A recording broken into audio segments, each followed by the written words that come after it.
En el nombre del Padre, y del Hijo, y del Espíritu Santo.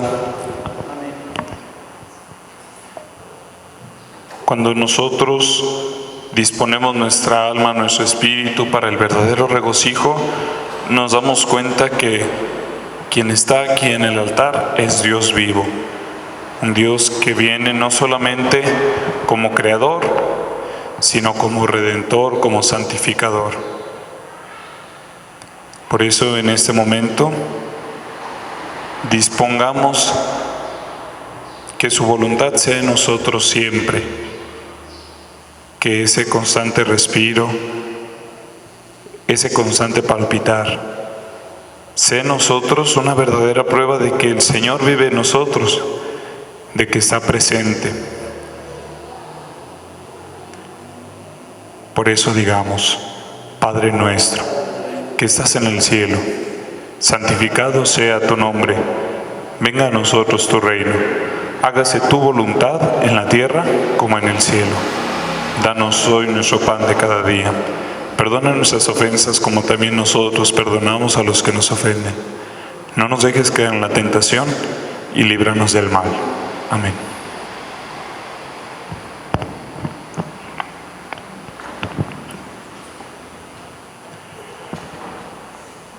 Pues bien, vamos a tratar un tema pareciera sencillo, pareciera que muchas veces ya lo conocemos, pero que de alguna forma es una riqueza que nos vuelve a recordar la necesidad de que cada vez más conozcamos esta obra y vida divina, de que cada vez más participemos en este gran misterio que no es otro que la vida de Jesús en nosotros.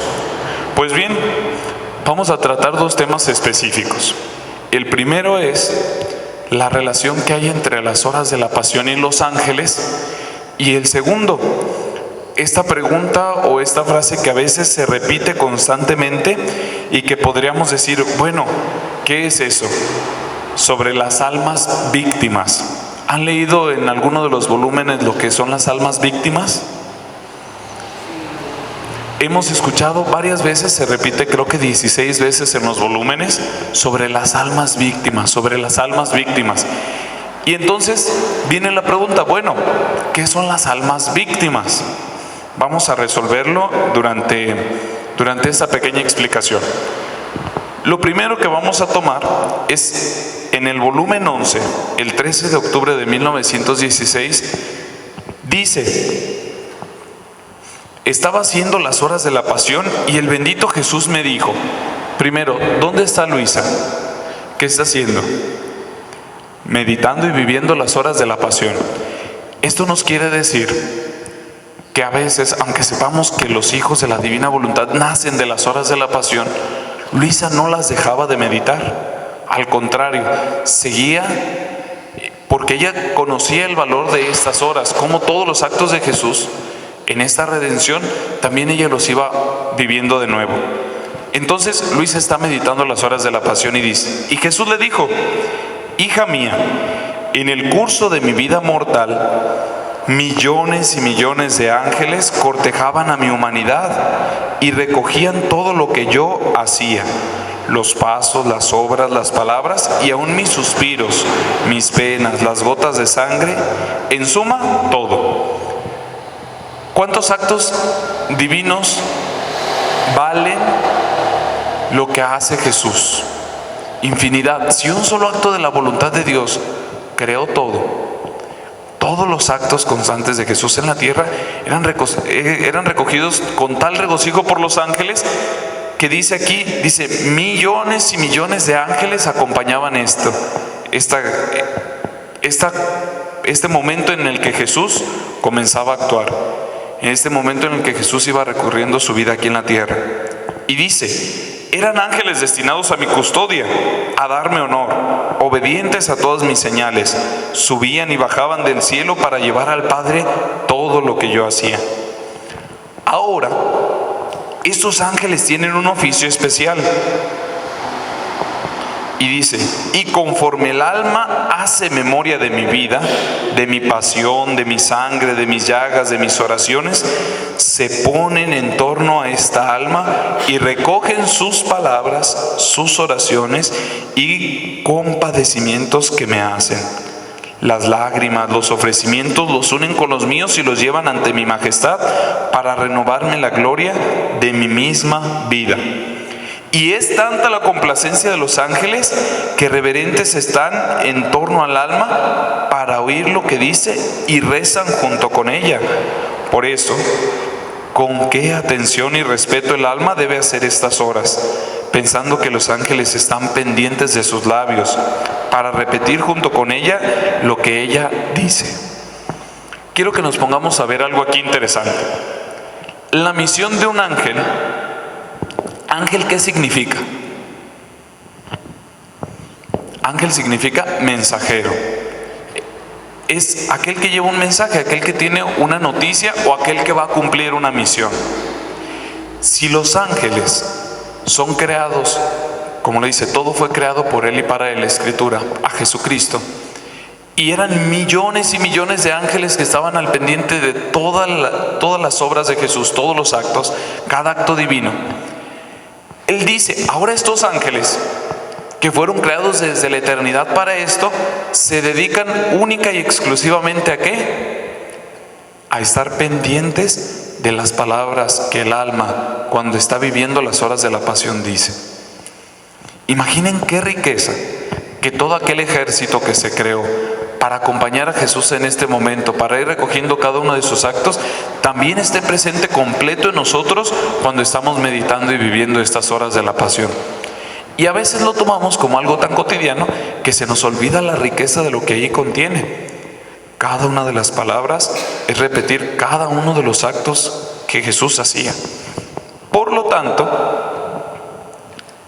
Jesús agrega algo y le dice, Luisa, ante tantas amarguras que las criaturas me dan, estas horas son los pequeños sorbos dulces que las almas me dan.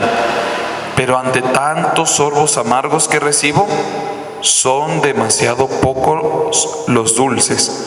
Por eso Jesús le dice, más difusión, más difusión. ¿Qué pasa cuando nosotros probamos algo amargo? Me imagino algún alimento amargo y después probamos algo dulce.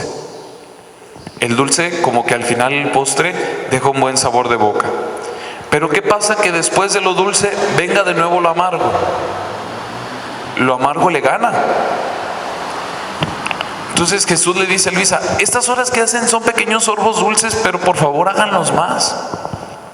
Recuerden constantemente el valor de estas horas. Y por eso Jesús le insiste, todos los ángeles que estaban a mi servicio están al pendiente de ti cada que rezas. Imagínense qué padre es que cuando nosotros nos ponemos a meditar o a vivir estas horas de la pasión, alrededor de nosotros se encuentre todo ese ejército de ángeles pendientes de lo que decimos, pendientes de lo que estamos haciendo en ese momento. Ahora, ¿por qué son tan importantes? ¿Por qué es tan importante la meditación de estas horas de la pasión? En junio 15 de 1916, en el mismo volumen 11, dice, Jesús le dice a Luisa, hija mía, derrámate en mi querer para hacerme reparaciones completas. Mi amor siente la irresistible necesidad de que ante tantas ofensas de las criaturas, al menos una de estas haya que, interponiéndose entre mí y ellas, me dé reparaciones completas. Amor por todas y arrebate de mí gracias para todas. Y esto lo puedes hacer solo en mi querer, donde me encontrarás a mí y a todas las criaturas. Y dice Jesús, oh, ¿con qué ansias estoy esperando que entres en mi querer para poder encontrar en ti las complacencias, las reparaciones de todas? Pues solo en mi querer encontrarás todas las cosas en acto, porque yo soy motor, actor y espectador de todo. Es decir, cada que nosotros, en el divino querer, y esto lo hemos repetido muchas veces, meditamos estas horas, no solamente es un cumplimiento de algo, como a veces nos puede suceder que formamos los relojes vivientes o queremos meditarlas los 24 días, pero más que un cumplimiento, estamos renovando, tomando para nosotros en el querer de Dios toda la acción completa de cada una de las palabras, de cada uno de los actos que Jesús está haciendo. Quiero que hagamos una cuenta. Si yo doy 10 pasos por 10 días, son 100 pasos. ¿Bien hasta allí? Si yo le digo a alguien, tú tienes la oportunidad de que cada vez que leas que yo di 10 pasos por 10 días, cuenten como si fueran otros 100 pasos para ti. Entonces esta persona dio 10 pasos por 10 días. Yo ya tengo ¿cuántos? Otros 100 pasos. ¿Cuántos pasos van? 200. Si alguien más lee que yo di 10 pasos por 10 días, también le cuentan a ella, ya son 300. Cada persona que lea, yo di 10 pasos por 10 días, van a contar también para él otros 100 pasos. Cada persona que lo vaya leyendo va contando para ella 100 pasos. Pues imagínense la grandeza de esto. ¿Cuánto vale un acto de Jesús? ¿Qué valor tiene un acto de Jesús? Infinito. ¿Qué valor tienen los actos de Jesús en la tierra? Infinitos, porque se estaba dando Dios a Dios. Si nosotros comprendiéramos que cada que meditamos estas horas, como dice, en el divino querer, estamos volviendo a hacer cada uno de esos actos, ¿cuántas veces se replica? Pero no solamente se replica cada vez que yo lo leo. En el querer de Dios, yo lo estoy replicando por todas las almas, como si todas las almas lo estuvieran haciendo. Y se está replicando de tal modo que es una gracia infinita que no se puede calcular, que no se puede contar, que no tiene medida. Si nosotros lográramos dimensionar esto, no sería algo divino. Porque imagínense, cada alma está haciendo por todas las almas, dando completamente Dios a Dios. Es como si Dios en todas las almas estuviera replicando su vida divina y dándose todo completo. ¿Qué riqueza tienen palabras tan sencillas? Palabras tan sencillas que se vuelven actos en la persona, que se vuelve dejar de lado a veces nuestros egoísmos, dejar de lado nuestra presunción, dejar de lado tantas cosas que nos obstruyen no hacer la voluntad de Dios en nuestra vida. Y por eso, sobre los ángeles dice,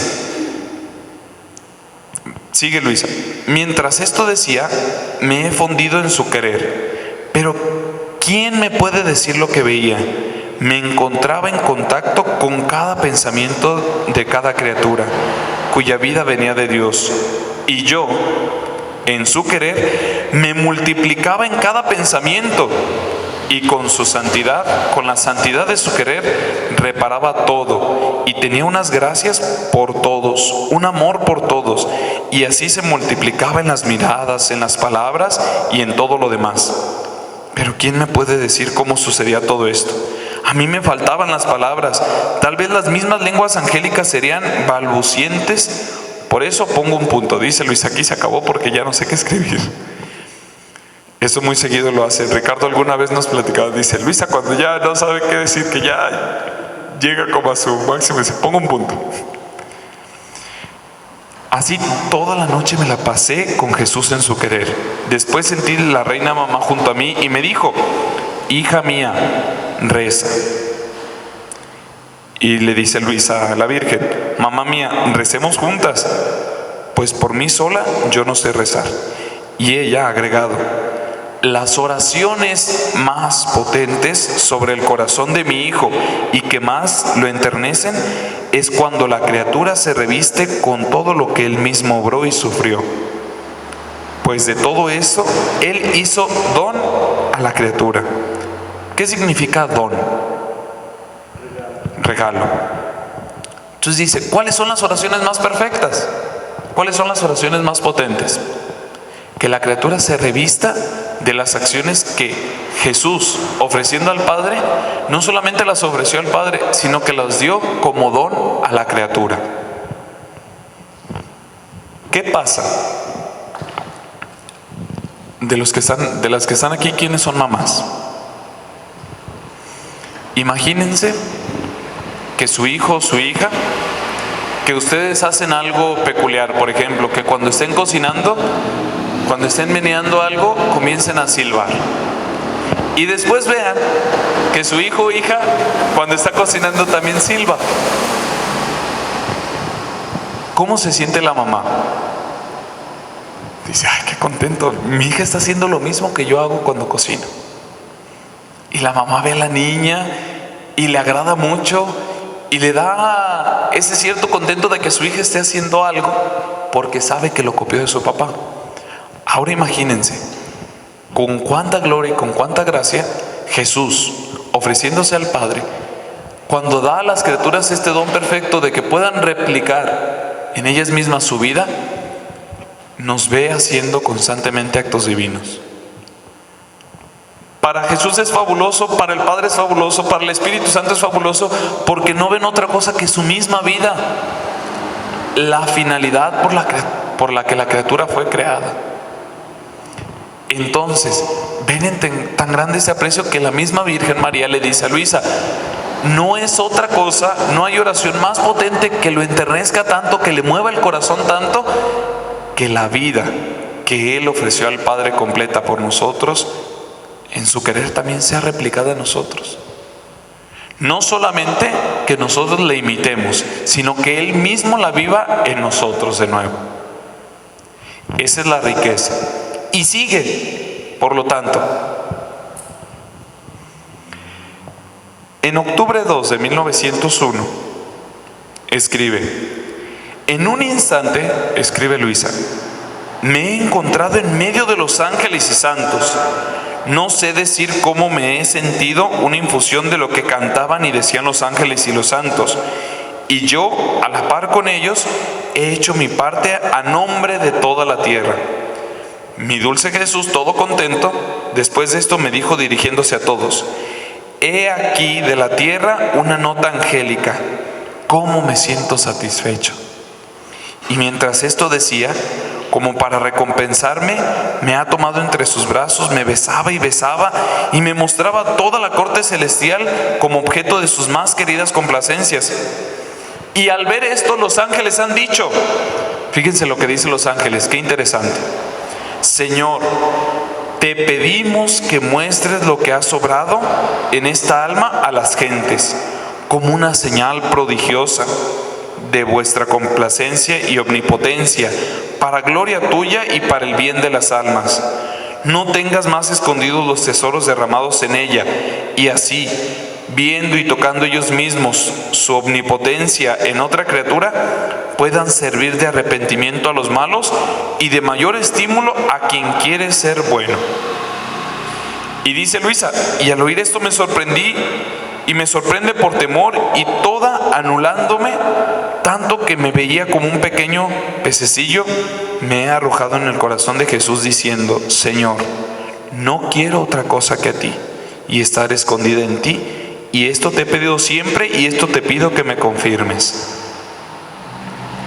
Los ángeles, pues, al ser servidores de Dios, al estar allí por Cristo, para Cristo y en Cristo, no hacen otra cosa que alabar, bendecir y dar gracias a Dios. Y los mismos ángeles se impactan de las obras que Jesús ha hecho en el alma. ¿Por qué? Porque no ven en el alma otra cosa que la misma vida de Jesús. Por eso se maravillan ante ella. Por eso aquellos ángeles que al principio decíamos que estaban al servicio en la pasión, en la muerte, en la resurrección, también están en el alma cuando está pronunciando las palabras, cuando está meditando la palabra de Dios, cuando está aprendiendo y viviendo la vida de Jesús en cada acto. ¿Por qué? Porque no es otra cosa que la vida misma de Jesús. Entonces, cuando creemos que estas pequeñas acciones de Jesús valen poquito porque las hacemos nosotros, podemos caer en la tentación de decir, pues es que yo quiero vivir en la voluntad de Dios. Pues es que yo quiero vivir en su querer. Pero es que todavía no lo logro. No es cuestión de logro. Es cuestión de dejarnos que Él viva en nosotros.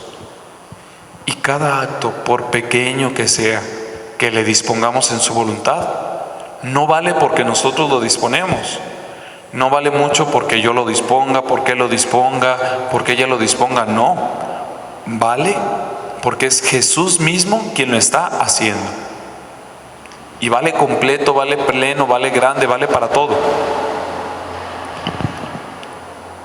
De veras, qué locura divina es que nosotros en nuestra propia vida podamos replicar la vida de Jesús.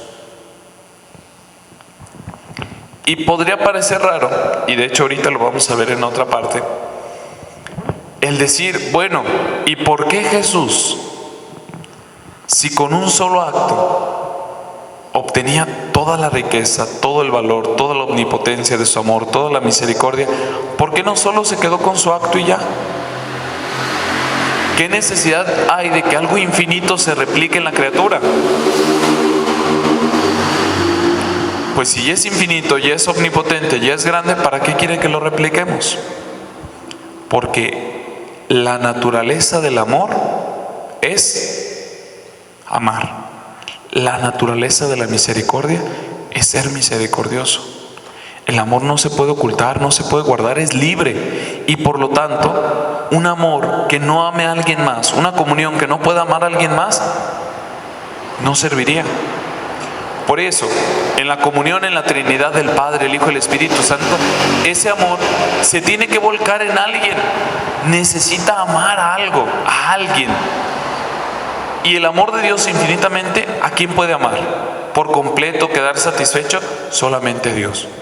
Por eso Jesucristo, cuando se encarna, en cada acto, recibe Él completamente el amor de Dios. Pero no se conforma con eso, no lo da a las criaturas como un don. Y es tan sencillo, la criatura tiene que disponer tan poco. Fíjense en qué posición estamos. ¿Quién nos dio el habla? ¿Quién nos dio la capacidad de amar? ¿Quién nos da la capacidad de respirar, de vivir? ¿Quién nos da la capacidad de ser conscientes? ¿Quién nos da su amor? ¿Quién nos da su voluntad? ¿Quién nos da su misericordia, la memoria, la inteligencia? ¿Quién nos creó? Entonces, ¿qué hace el ser humano si todo se lo dio Dios? Y decimos, nada. Todo es don gratuito de Él. Pero sin embargo, ama tanto y experimenta tanto que en su libertad, si nosotros no lo queremos, Él no nos obliga. Piensen en algo que no venga de Dios, que no nos lo haya dado Dios. Y a veces podemos decir, nuestro pecado, nuestra falta, nuestras ingratitudes son lo único que podemos entregar. Pero en la voluntad de Dios, ¿qué no puede salir sobrante de misericordia? Es como si quisiéramos comparar algo pequeño, algo nada, a lo cual le damos toda la riqueza, todo el poder y toda la gloria. Entonces, la locura del amor de Dios, que ama hasta el extremo, es que nos da su vida completa en la pequeña libertad del ser humano, en la pequeña voluntad propia que tiene que conformarse a la voluntad de Dios. Porque si no seríamos títeres, a los cuales Dios, como no nos daría libertad, como no nos daría voluntad, pues amamos porque Él nos ama y punto. Si yo tomo algo y lo dejo caer, la misma ley de la gravedad lo va a hacer caer. A una acción corresponde una reacción. En el ser humano no. En el ser humano, imagínense aquella acción grande, libertadora de Jesús, de toda la creación, de los ángeles, de estar dispuestos a nosotros para que meditemos las horas de la pasión, para que leamos los libros del cielo, para que meditemos y vivamos la palabra de Dios. Y el ser humano, tranquilo, lo puede pasar por alto. Y es tan grande la misericordia de Dios que está ahí expectante, esperando, llamándonos de una forma, de otra, creó el amanecer, el atardecer, creó las cosas, nos pone a personas en nuestra vida para que le hagamos caso, para que le digan: hey, te estoy dando un regalo, escúchalo, es un don. Estoy disponiendo a todos los ángeles que dispondría para mi vida en la tierra, los estoy disponiendo para ti cada vez que digas una palabra. Es un regalo tan grande que a veces no lo alcanzamos a dimensionar, pero que Jesús lo ha hecho tan fácil y tan sencillo que a veces se nos vuelve rutina. Un ejemplo de esto es el respirar. Quiero que hagan una prueba. Dejemos de respirar y ¿cuánto aguantamos? 10, 20, 30, 40 segundos, 50 segundos. Pero lo hacemos tan cotidiano y es una acción tan grande que no pudiéramos pasar 5 minutos sin esta acción, porque es una acción que da vida al cuerpo. Pero es una acción que, como la hacemos siempre, como la hacemos involuntaria, se nos olvida. Y se nos olvida a tal punto que yo les preguntaría: ¿cuándo fue la última vez que se acordaron que estaban respirando? No, lo pasamos por alto. Hay quien puede decir: chin, yo la última vez que me acordé que estaba respirando fue hace 3 días, 4 días, 5 días, una semana. Y es una acción tan necesaria, tan repetitiva, tan vital, que se nos vuelve ordinaria. Y a veces la vida de Jesús puede ser así, que se nos vuelve tan ordinaria, tan común, tan normal, que ya no nos damos cuenta.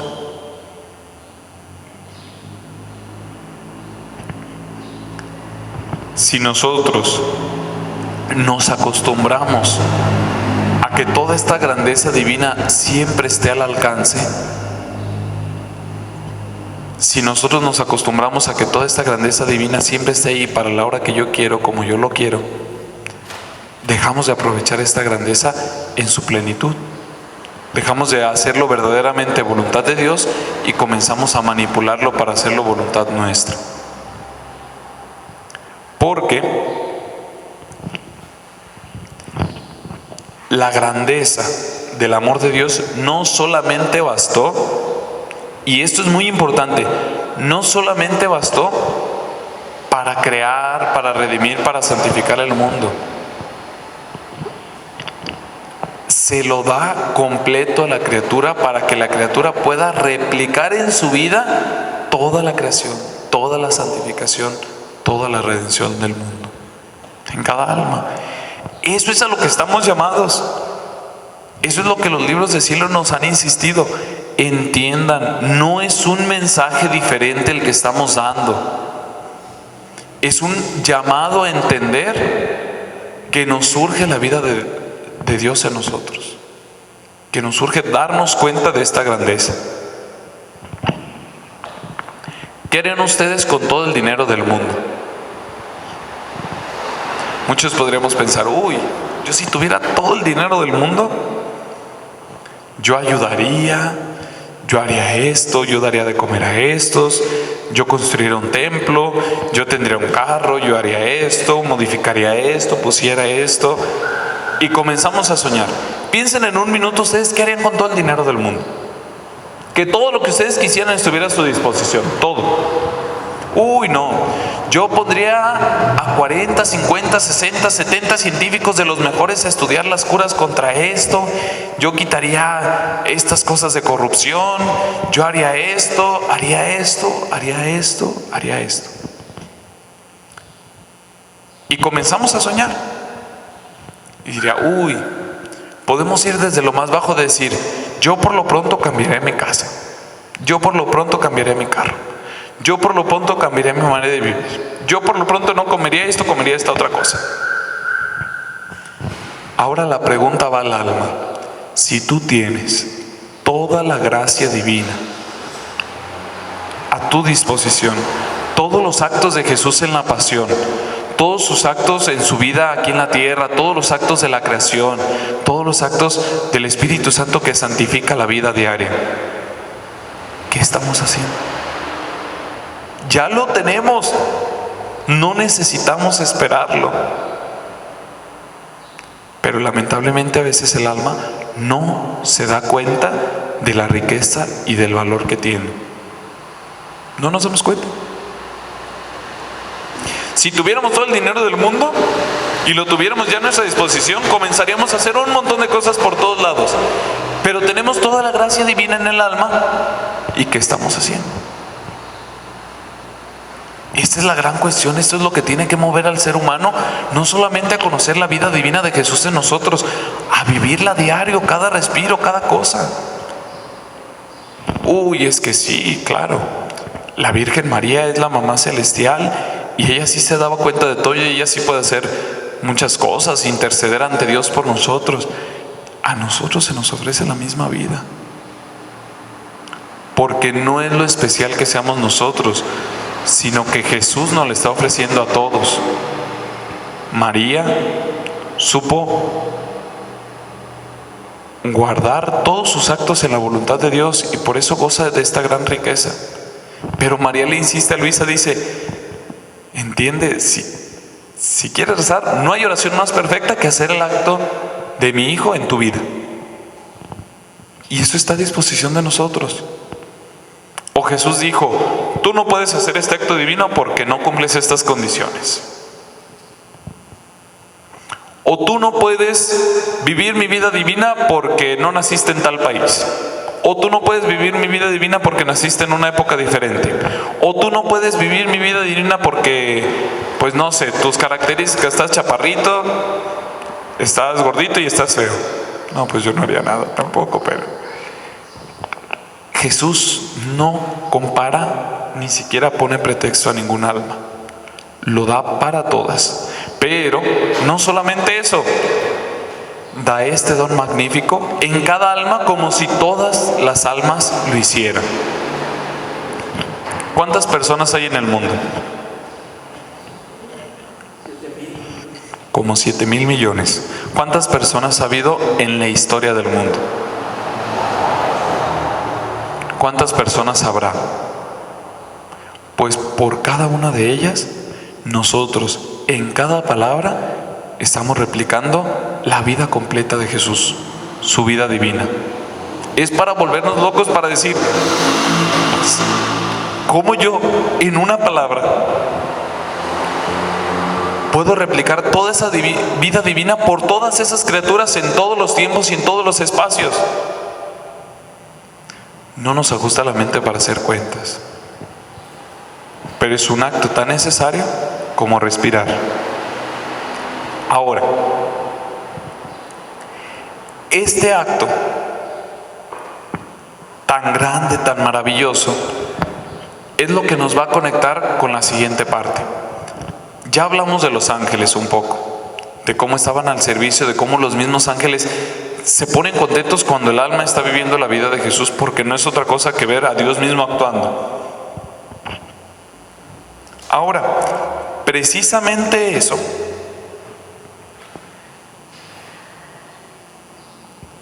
es de lo que vamos a hablar cuando nos referimos, pues, a las almas víctimas. ¿Qué son las almas víctimas? ¿Mande? Las que se ofrecen voluntariamente a Dios, sí. ¿Qué más? ¿A qué se refiere Jesús cuando en los libros del cielo habla sobre las almas víctimas? El término nos pudiera parecer como que un alma víctima es la que está sufriendo siempre. ¿Jesús sufre siempre? Pero Jesús también es alegría siempre. Pero Jesús también es resurrección siempre. Jesús es vida siempre. Entonces, ¿qué es un alma víctima? Dice, oh potencia de las almas víctimas, lo que no nos es dado hacer a nosotros los ángeles, un ángel lo está diciendo, ellas, las almas, con sus sufrimientos lo pueden hacer. Dice, ay, si los hombres supieran el bien que les viene de ellas, porque están para el bien público y particular, no harían otra cosa que implorar a Dios que multiplicara estas almas sobre la tierra. Pero entonces, ¿qué son? ¿Quiénes son las almas víctimas? Dice Jesús: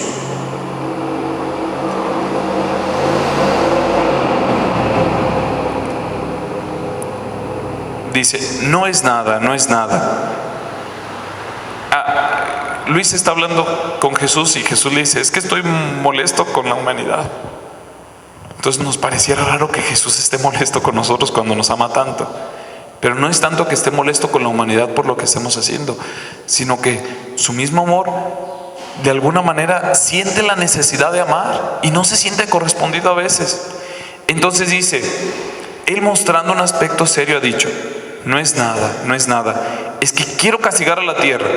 Y yo, estando bien, aún con una sola criatura, me siento desarmado y no tengo fuerza para echar mano de los castigos. Y al hacerme ver tú, empiezas a decirme, si ves que debo mandar castigos, derrama en mí, hazme sufrir a mí. Y dice Jesús, y yo me siento vencer por ti, jamás he hecho mano de los castigos y los hombres no hacen otra cosa que ensoberbecerse de más. Jesús dice, yo quedo desarmado con una sola de esas almas víctimas que me dice, no los castigues a ellos, castígalos a mí.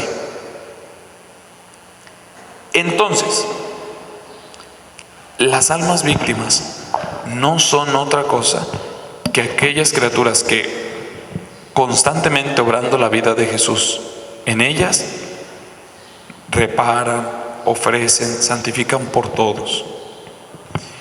Y en el mismo libro de cielo dice, en septiembre 29 de 1900, en el volumen 4, dice, las almas víctimas son apoyos para Jesús. ¿Por qué apoyos? Escribe Luisa, habiendo pasado algunos días de silencio entre Jesús y yo, ya ven que a veces decía Luisa, es que Jesús no me está hablando, ahorita no hemos hablado en un buen rato. Aunque ella sepa que Jesús siempre está en ella y que está viviendo su vida, ella dice, pues no hemos hablado en un buen rato. Así, habiendo pasado unos días de silencio y con poco sufrimiento, a lo más me parece que quisiera continuar tentándome para hacerme ejercitar un poco más mi paciencia. Y he aquí cómo. Al venir decía, Jesús dice, amada mía, desde el cielo te suspiro, en el cielo te espero. Y yo como rayo desaparecía. Y Jesús como rayo desaparecía. Entonces dice Luisa, viene, me dice que me está esperando y se va. ¿Por qué me deja así? Y sigue. Después regresando repetía, cesa ya de tus encendidos suspiros que me haces languidecer continuamente hasta desfallecer. Y otras veces le decía, tu ardiente amor, tus ansias son consuelo a mi triste corazón. Me parecía que tenía ganas de hacer versos y estos versos a veces los expresaba cantándolos. Jesús le cantaba a Luisa, pero sin darme tiempo de decirle una palabra, pronto se iba, pronto huía. Poco después, como si se hubiera aplacado un poco, ha dicho Jesús, hija mía, es verdad que quiero castigar al mundo. ¿Por qué Jesús quiere castigar al mundo? Porque Jesús, porque Jesús, aparte de ser misericordioso, también es justo. Su naturaleza es justa. Y sabe que las cosas que no corresponden, no puede seguir dándole amor a algo que no corresponde. Es muy lógico. Pero tengo en la mano los castigos para golpearlo. Pero es también verdad que si se interesan tanto tú, le dice Luisa, como el confesor, en rogarme y sufrir, es siempre un apoyo. Y vendrán a poner tantos apoyos para librar al mundo, al menos de mi parte, que de otro modo no he encontrado ningún apoyo y puntual a manos libres que me desahogue sobre las gentes. Es decir, no puedo hacerlo. Ofenden tanto a la humanidad, pero una sola alma me enternece el corazón, me roba tanto que no puedo destruirlo. Es decir, que no puedo contradecir mi amor. Y esto se ve reflejado no solamente se ve reflejado cuando Jesús le dice a Luisa, tú por tu amor estás reparando también por todas las almas. Se ha venido viendo toda la historia de la salvación. Lo dice en septiembre 4 de 1905, en el volumen 6, cuando le dice, ¿recuerdan aquel pasaje cuando Abraham le dice a Dios, Señor, no destruyas esta ciudad? Y dice, bueno, si encuentro 40 justos, ¿no la destruyes? Está bien, por 40 justos no la destruyo. Bueno, Jesús, ¿y si encuentro 30? Por 30 justos no la destruyo. ¿Y si encuentro 20? Por 20 no la destruyo. Bueno, 10, 5, y le dice, que no se enoje mi Señor, pero si encuentro un solo justo, dice, por un solo justo no la destruiría. Aquí la riqueza de Jesús es decir, siempre, aunque haya una sola alma que esté implorando misericordia por todos, yo detendré mi castigo. Y esto tiene dos vertientes. Primero, el amor de Jesús es particular, es grande y especial por cada alma, y cada alma le vale tanto que Él hubiera muerto por una sola alma, que hubiera dado su vida completa por una sola alma, por ti y por mí. Sí, qué fácil sonaría decir, bueno, Jesús murió por nosotros, pero somos miles de millones. No, si una sola alma le rogara, detendría todo. Imagínense el poder que nosotros tenemos para robarle a Jesús ese milagro, para robarle a Jesús ese momento divino, para que hayamos, no por merecerlo, pero sí recibido ese don grande de la vida de Jesús en nosotros. Entonces, sin dejar más, dice, hija amada, no te maravilles de lo que ves, porque no estás sola o no eres única, porque en todos los tiempos has tenido almas, que por cuanto puede una criatura, en algún modo puede recibir la finalidad de la creación, redención y santificación. Es decir, una sola. Y dice, cuando estaba mi mamá celestial aquí en la tierra, ella era una de esas almas víctimas que recibía la gracia de todas las criaturas y que reparaba por todas las criaturas. Después aquí mismo lo dice, vino Magdalena, vino Juan, y así en cada momento de la historia, estas almas víctimas. Y Jesús algo dice curioso, que yo me elijo, son las que reparan, ofrecen y piden por todos. Muy bien, entonces nos parecería que Jesús dice, bueno, de todo el mundo voy a elegir a fulanito de tal para que sea mi alma víctima. De tal tiempo de la historia elegí a fulanito, de tal tiempo de la historia elegí a sutanito. Ahora, viene lo interesante. Las almas víctimas son los ángeles humanos que deben reparar, impetrar y proteger a la humanidad. Y dice esto, los ángeles, Jesús dice, obtengan o no, hacen siempre su oficio.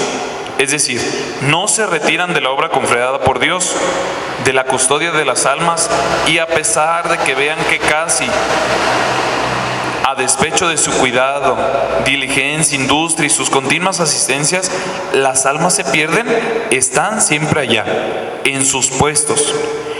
Ni se obtienen o no obtienen mayor o menor gloria de Dios, porque su voluntad es siempre estable para cumplir el trabajo confiado a ellos.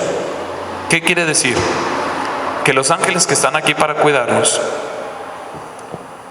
el otro día escuchaba de Ricardo estas palabras, son aquellos que después de la Virgen María, después de Jesús, son los que más nos conocen, más nos quieren, más nos alientan, siempre han estado al cuidado de nosotros.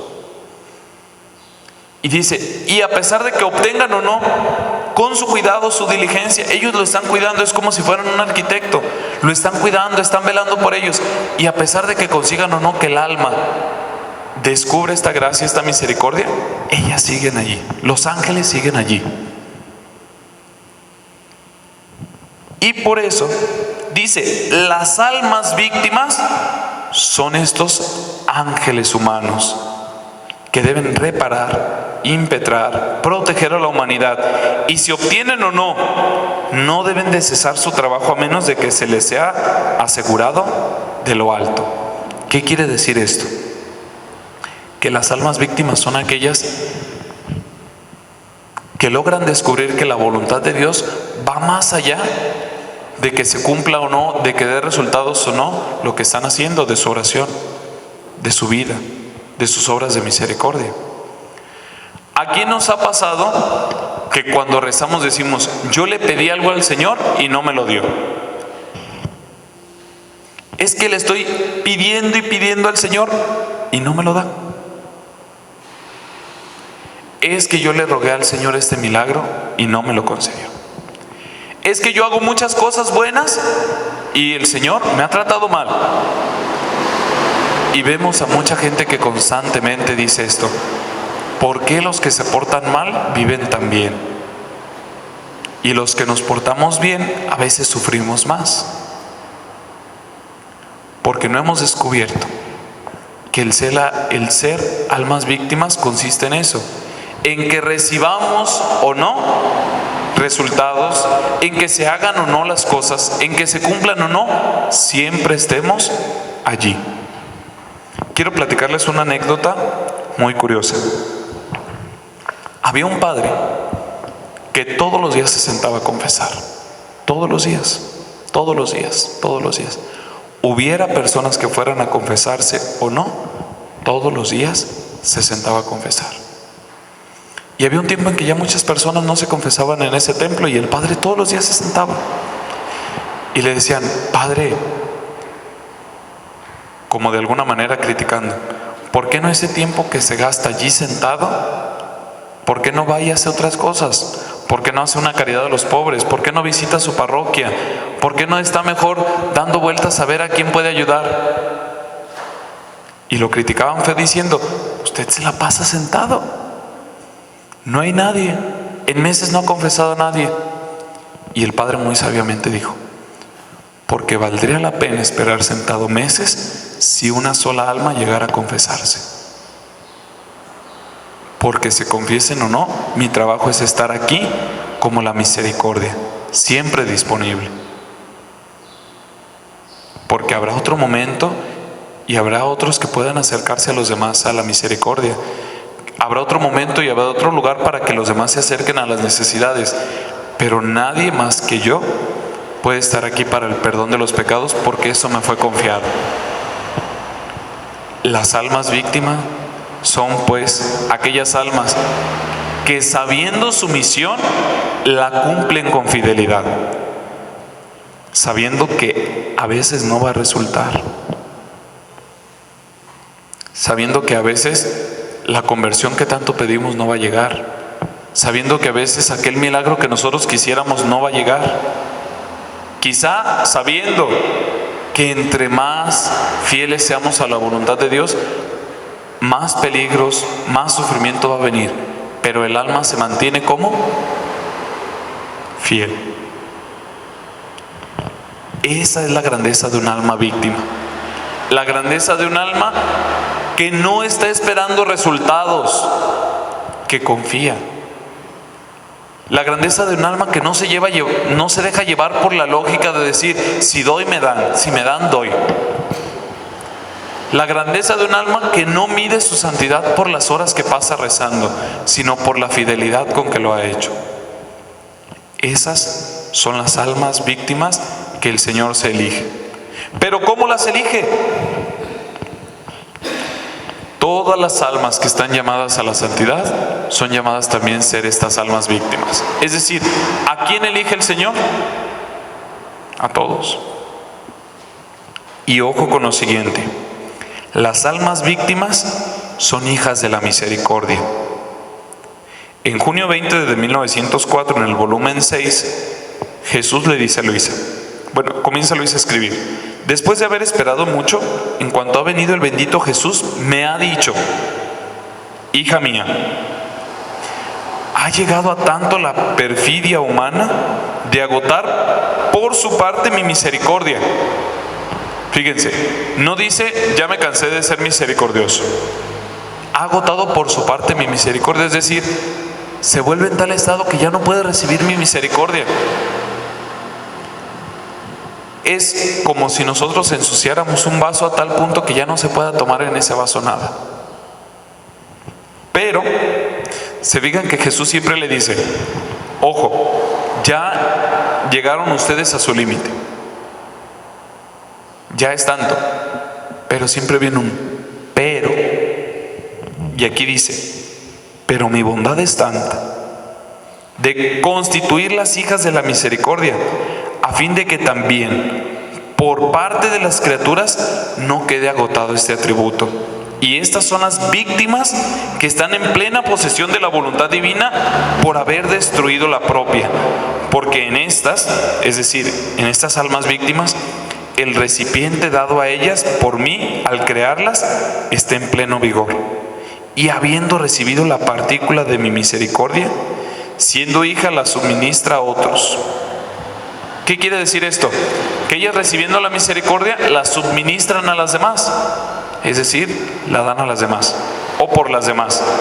Se entiende, sin embargo, que para administrar la misericordia a otros se debe encontrar ella en la justicia. Y le dice Luisa: Señor, ¿quién se puede encontrar en la justicia? Es decir, ¿quién es justo para recibir esta misericordia de ti? ¿Quién es bueno o quién ha logrado pues recibir tu vida divina? Y Jesús le dice: quien no comete pecados graves y quien se abstiene de cometer pecados veniales ligerísimos por propia voluntad. Es decir, el alma que verdaderamente quiere estar en gracia es el alma que recibe ¿qué? La vida divina. Por lo tanto, es una hija de la misericordia y por lo tanto es una de estas almas víctimas. Para recapitular entonces, la grandeza y la riqueza de la vida de Jesús, que lo vemos de manera concreta en las horas de la pasión. Los ángeles que están al servicio se ponen a nuestro servicio ahora cuando meditamos estas horas de la pasión. ¿Por qué? Porque encuentran en nosotros la vida de Jesús. Y si a nosotros, ojo con esto, si a nosotros se nos ha dado la gracia de conocer esta vida divina, si se nos ha dado la gracia de conocer la vida divina, por lo tanto se nos ha dado la gracia de ¿qué?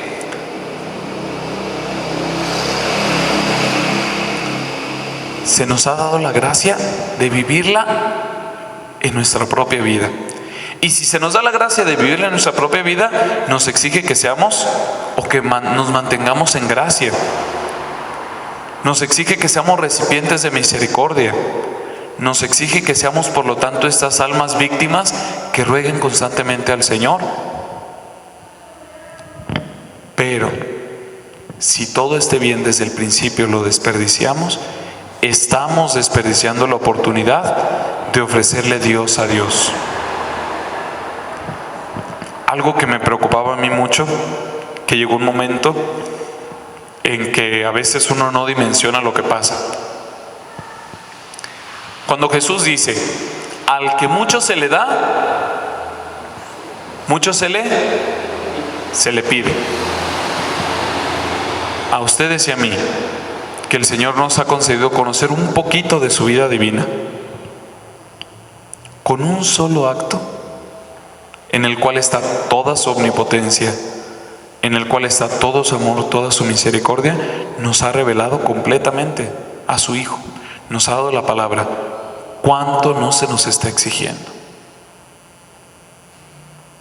Y ya somos responsables de eso. Y somos responsables de cada segundo que perdamos de vivir la vida divina en nosotros. Entonces dicen: ay no, tanto paquetote y tanta tarea para mí, yo no lo quiero. Pues sí, yo conozco un poco y digo, pero no quiero el paquete de que toda la vida de Jesús sea responsabilidad mía. No solamente es para quien conoce divina voluntad, es para todos, por el simple hecho de que al respirar somos conscientes de que Jesús vive en nosotros. Es para todos porque al ver el sol y al ver la magnificencia de un amanecer, nos damos cuenta de que Dios existe y de que somos nada. desde ese momento adquirimos la mejor misión de todas: el que la vida de Jesús se haga en nosotros. Y más a nosotros, que no solamente se nos ha dicho la vida de Jesús es para nosotros, sino que se nos desmenuza, se nos explica poco a poquito cómo hacerlo. ¿Qué tan difícil es hacer un acto divino? Es que no lo hacemos nosotros. Por allí va. ¿Qué tan difícil es hacer un acto divino?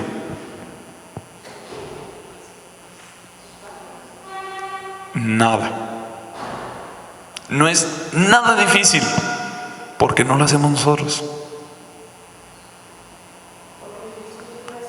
Exactamente. Jesús es el que lo hace en nosotros. Pero solo hay que darle chance. Solo hay que darle oportunidad. Y uno dijera, no, es que qué padre. Yo también lo decía muy seguido. No, qué divertido. Los que conocen bien divina voluntad, qué fácil, ellos todo el día están constantemente dejando a Jesús hacer en ellos la vida divina. Sí, pues ellos ya conocen mucho, ellos ya leyeron todos los volúmenes, ellos ya saben esto. Y caigo en la cuenta de algo. A ver, ¿qué tan difícil es dejar que Jesús haga las cosas en ti? Nomás dejarlo. El conocimiento de divina voluntad no es para que aprendamos a nosotros a hacer las cosas, es para recordarnos constantemente que nosotros, débiles, pequeños, nada, existe la gran capacidad de dejar a Jesús actuar en nosotros. Y Él es el que se va a encargar. Por lo tanto, estas almas víctimas no son otras personas que tú y yo, si nos disponemos a hacer que la voluntad de Dios viva en nosotros, a dejar que la voluntad de Dios viva en nosotros, a permitirle a Jesús. Les doy una recomendación. Cuando no sepamos cómo rezar, cuando no sepamos cómo hacerle para que la vida de Jesús sea en nosotros, digamos solamente, pues tú hazlo, Jesús, te toca. Pero vivimos en libertad, ojo, no podemos dejar de decirle, yo ya no hago nada porque el Señor hace todo en mí. No. Yo aniquilo totalmente mi libertad porque ya no decido yo, decide Dios por mí. No. Porque por algo tú eres su creación y te comunicó su voluntad. Y al comunicarte tu voluntad, al comunicarte su memoria, su entendimiento, su amor, su misericordia, no eres otra cosa que un dispensador también de esa voluntad, de ese amor, de esa misericordia. Quiero que volteen a verse los que están a un lado. Volteen a ver a los que están a un lado de ustedes. Cuando nosotros decimos que el que está a un lado es nuestro prójimo, cuando decimos que encontramos en nuestro prójimo a Cristo, ¿por qué? Justino puede voltear a verme y decir, pues ese no se parece a Cristo. ¿Por qué? Y no solamente vive en nosotros. ¿Vive qué? No solamente Jesús vive en nosotros como si estuviera dentro y yo estoy afuera. No. Vive en nosotros, actúa en nosotros, es en nosotros, nos llena, sin confundirse, porque si no sería esto un panteísmo, como si todo fuera Dios. No. Pero vive de tal forma que ama tanto a la criatura que en cada célula, ¿se acuerdan cuando comienzan las horas de la pasión? Dice que cada célula brote y que si algún día me comienzo a alejar de ti, tu latido sea más fuerte y me recuerde que estoy ahí contigo. Y dice, marca cada célula con el sello del amor divino. Jesús es tan en nosotros, es lo más interior a nosotros mismos, es tanta plenitud que si en Él vivimos, morimos, nos movemos y somos. En Jesús somos. Y esta es una riqueza tan grande que si nos diéramos cuenta, si tuviéramos fe como un granito de mostaza, podríamos decirle a esa montaña, muévete del lugar. Y Jesús no se refiere a tener fe pequeñita. Jesús se refiere a decir, nomás dame cualquier espacio y yo me meto. Dame cualquier ranura, cualquier pequeño desahogo de tu voluntad y yo me meto. Yo te ayudo, yo lo hago. Nomás dame chance. Pero puede caer en la tentación de que por no querernos comprometer, por no querernos mantener en observancia, por no querer dejar la vida que ya conocemos, Jesús no puede actuar en nosotros.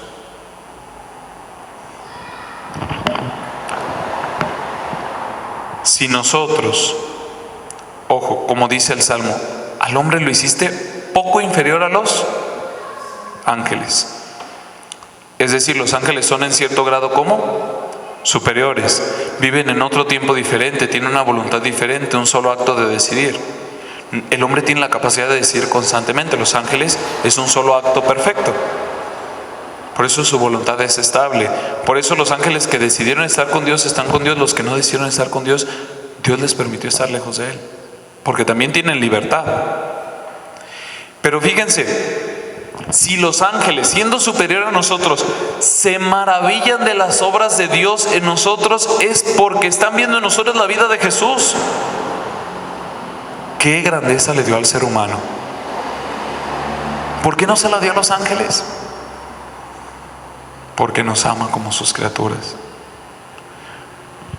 A veces dicen algunos, si lo hubiera dado a los animales son más bien portados. Por eso el libro de cielo comienza así: el llamado a las criaturas, ¿a qué? A su orden.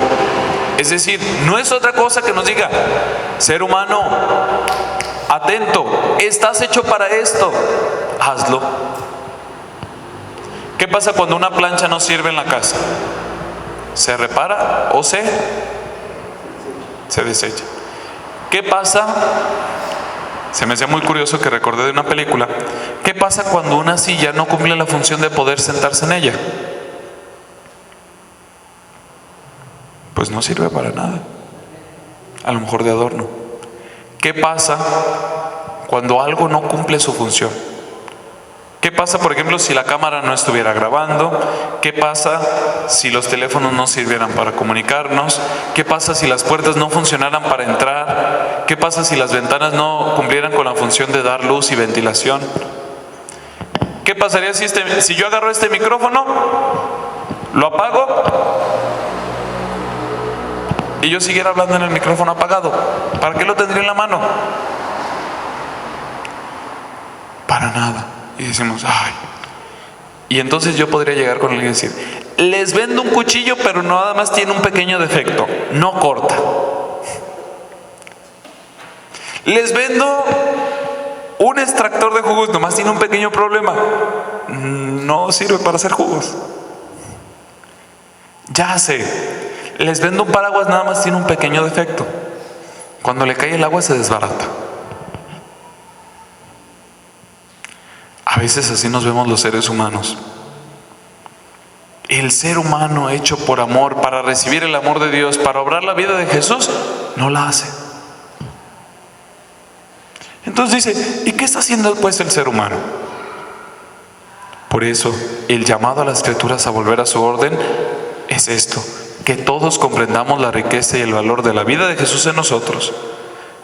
Que nos maravillemos de que los mismos ángeles se maravillen de la vida de Jesús en nosotros, pero que todos estamos llamados a ser esas almas víctimas que ofrezcan sacrificios por los demás. Ojalá que nos llevemos este compromiso de ser conscientes cada vez más que nadie podemos quedar exentos de esta tarea. Nadie. Todos deberíamos de hacerla. Y si Jesús nos da la riqueza de hacerlo por todos, también Él en nosotros va a cumplir esa obra que Él ha prometido. Solamente es que lo dejemos, que le permitamos actuar. ¿Alguna duda? Hay gente en los grupos que por miedo a esto se van y dicen que entre más se adquiere, más compromiso. Entonces no quieren comprometerse con miedo. Esto es algo muy recurrente. Nos da miedo conocer mucho porque pensamos que se nos va a exigir más. Porque, ya leí los 36 volúmenes y me di cuenta que tengo que vivir la vida de Jesús a cada respiro, pero a mí se me olvida. Mejor no voy a decir que los leí. Mejor ya no voy. Como si eso nos quitara la responsabilidad.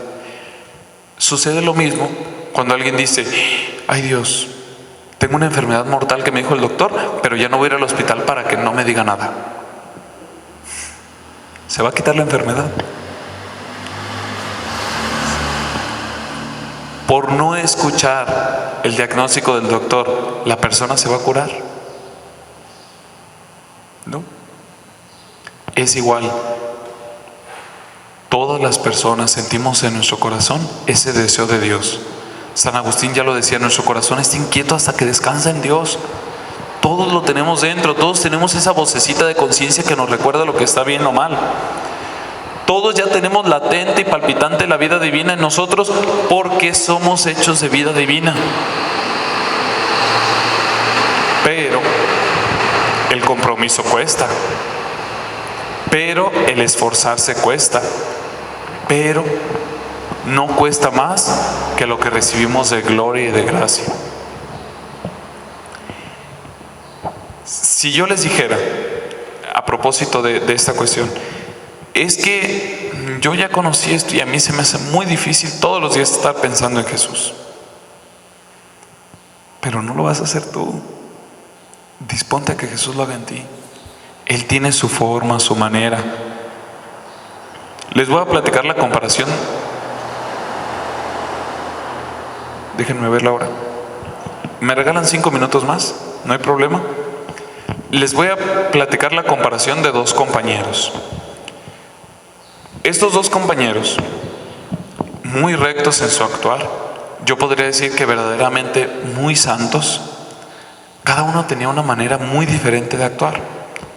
Un compañero todos los días era puntual, todo bien medido, todo muy cumplido, todo su cuarto era aseado, guardado, bien, todo en su lugar. Todas sus oraciones eran a su tiempo, a su forma, la manera en que tenía que decirlo. Nunca se equivocaba en una palabra. Todo era muy recto con él.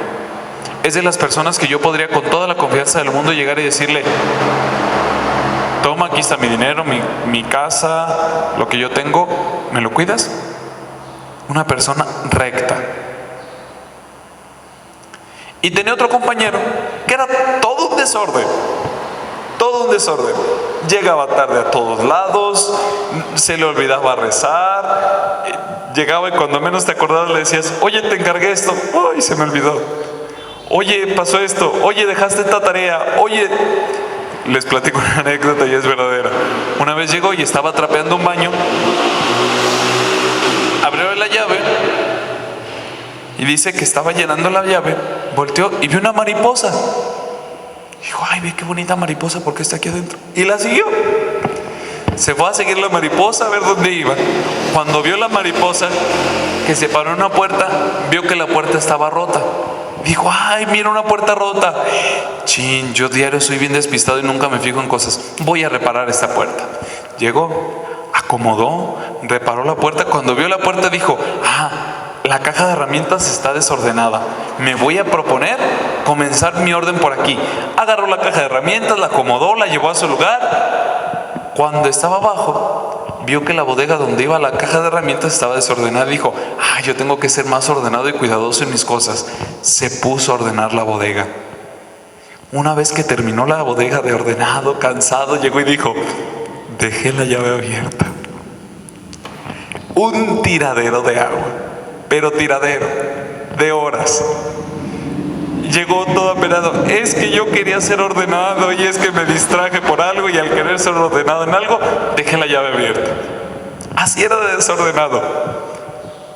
Pero él amaba a Dios de una manera tan bonita que una vez llegó a mi cuarto, tocó y llegó llorando. Y llegaba y decía: Yo le dije, ¿qué pasó? ¿Falleció alguien? ¿No tienes algo? Dice, no me aguanto de llorar. ¿Por qué?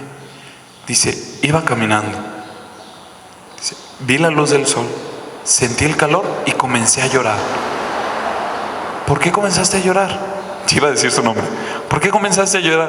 Y me dice, es que nunca en toda mi vida había valorado todo lo que Dios ha hecho por mí. Dice, y siempre que me siento calientito, abrazado por el sol, Dios hizo ese sol para mí.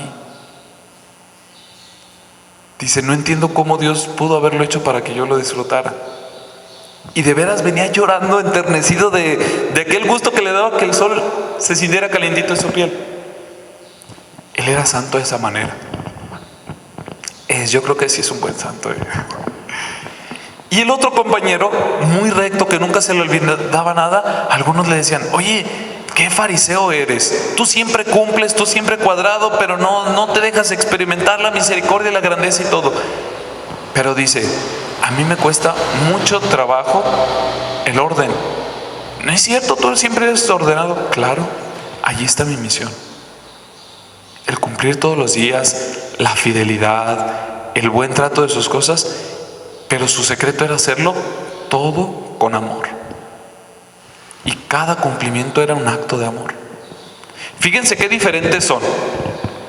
Pero en los dos se cumplía el mismo acto divino de la vida de Jesús. Sí.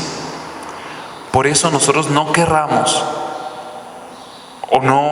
experimentar que todos vamos a hacer la vida de Jesús a la misma manera. Claro que no. Si alguien alaba a Dios en su trabajo, si alguien alaba a Dios en sus oraciones, si alguien alaba a Dios a veces preparando de comer algo rico, allí se experimenta la vida de Jesús. Que no se nos olvide pues este compromiso que nos debemos de llevar todos. Que seamos verdaderamente almas víctimas que estén rogando por los demás a Dios. Que no se nos olvide esa gran tarea.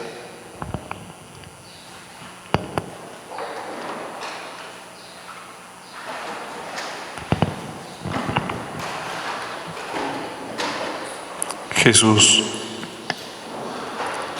vive en nosotros en este respiro por tantas veces que hemos olvidado dejarte vivir.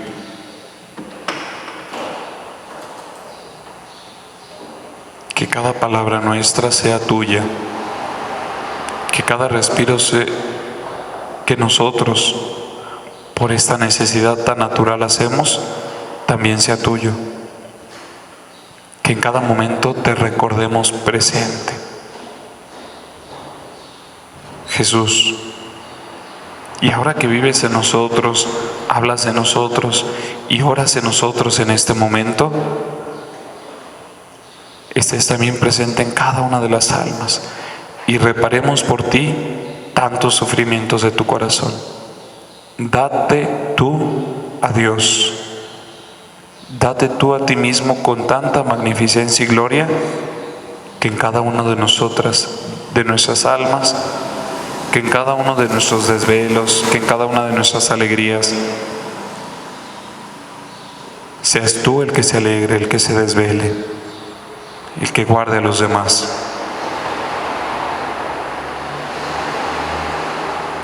Jesús, en este momento en que estamos en completo diálogo contigo, ve nuestra miseria, ve lo nada que somos. Divina voluntad, reina en nosotros a tal perfección que nuestra alma poco a poco se vaya confundiendo con la tuya.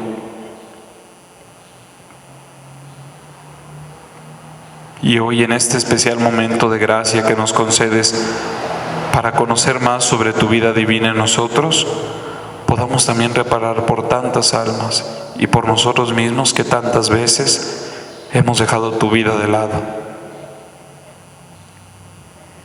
Que tus ángeles nos acompañen y que esta oración que vamos a hacer al ángel de nuestra guarda, a nuestro ángel custodio, también nos sirva constantemente para recordar que ellos están aquí para servirte a ti en nosotros, para servir a tu vida en nosotros.